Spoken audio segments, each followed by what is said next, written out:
guys have really knocked it out of the park with this, with the dancing and everything. And I just wanted to say, or ask rather, how does it feel to be immortalized by the wonderful world of Disney?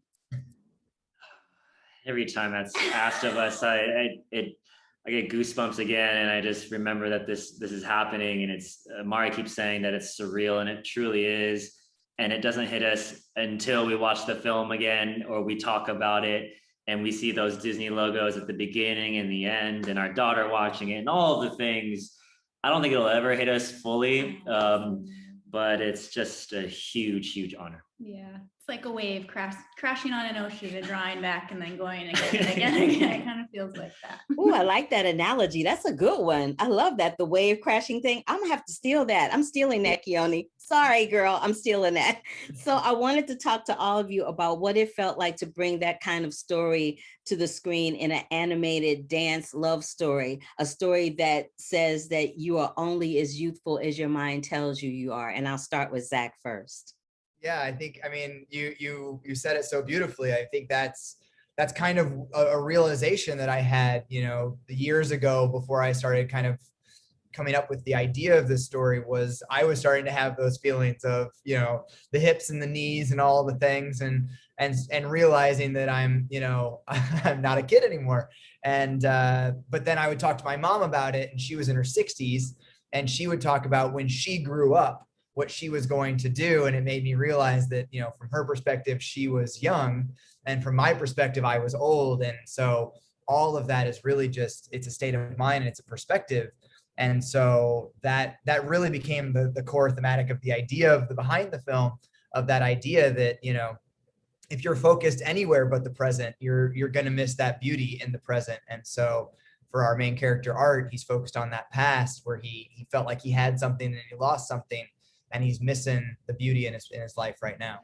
I mean, for us, and I mean, you can probably relate to this too, is just that to get the opportunity for dance to be the storytelling vehicle is so rare. And to be able to do it on such a big platform with Disney animation is huge. And so when, we got presented with this idea, we were overwhelmed, of course, but also just like so grateful to have a director seeing the potential of dance and how powerful it can be, and that you can tell stories without words, and it can hit people through their core and deep, and they can understand that.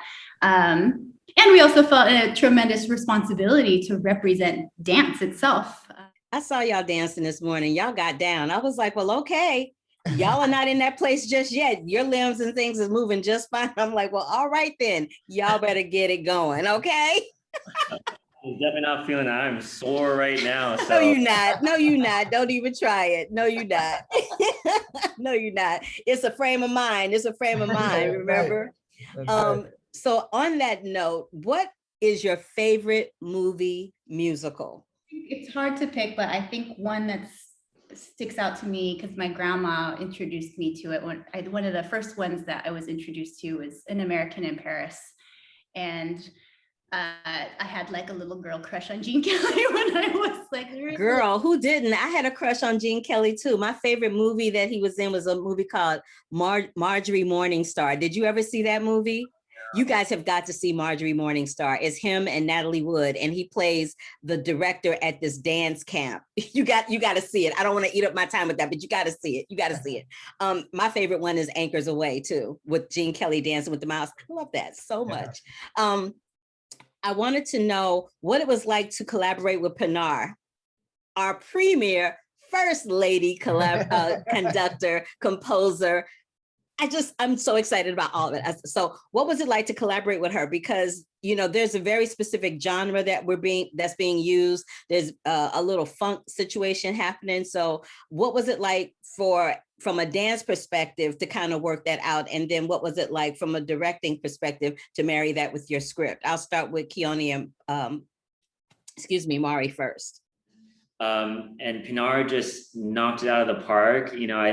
For us to have that information when creating is so important to us because we're so specific about musicality and melody, the way it makes you feel. Like we want the characters to respond correctly, and to be so specific about the amount of sounds too equals the amount of moves, and we can't have it, not fit.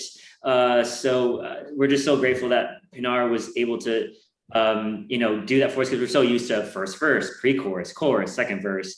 And this was just story all the way through, and conversation, and emotion. And we got to have it earlier in the process than I think is normal. So we were working off a track that was as close to final as possible. So when we got in the studio to create, we're working off something that's really fleshed out, not like just bones of I was gonna say, because most of the time with choreographers, you get like a little bit of the music, and then you got to kind of figure it out, and you have to change it when the music gets cut down. So yeah, I was really curious about all of that, because I know how complicated and intense that can be. Did you want to add anything to that, Zach? Yeah, I think, one thing, just to give more credit to Pinar, is she came on really early as well. Keone and Mari joined us really early on in the process, and so did Pinar. And she was so down to just try anything. And even when we had zero visuals, I wrote an outline and said, I think this is the general timing of when things are going to happen, and question mark. And then she wrote a 5-minute piece of music that followed that. And she worked out the theme that is kind of repeated throughout the film. That was in that very early temp score. It didn't make it to what it is now, but we started to go, yeah, no, that's not enough. That doesn't have enough funk vibes. We need more of these instruments or whatever. And she was so collaborative, especially in that opening scene with that first conversation that had to be so specific. We noodled the heck out of that one. And she was so down to make sure it was exactly right for the emotionality, for the musicality, for the dancers, as well as the storytelling. So she's a real superstar. You guys were like the dream team between you, Pinar, Keone, and Mari. Y'all were like the dream team. This was so beautiful, and it was so heartfelt, and it's going to resonate with so many people. I cannot wait for them to see it. I even saw like a kind of sort of nod to the Goodbye Girl when he's on the balcony. You know how in the Goodbye Girl, she's on the balcony with her guitar? I'm like, that's very Goodbye Girlish. I kind of love that. I kind of love that. But I didn't congratulate you, Keone and Mari, on, you guys have a musical that's coming up. I don't know how far down the line it is, a Karate Kid musical I think you guys are working on, right? Yeah, there's one, and there's another one with Britney Spears music. That's also So congratulations on that. You're keeping the genre going. Congratulations, Zach, again. You guys, this was awesome. And I'm glad I wore my sparkly for you today. Thank you so much for giving me your time. I really, really appreciate it. Thank you. It's great talking to you. To keep up with the Curvy Critic, like our page here, click that subscribe button, and click that bell for notifications. Love, peace, and hair.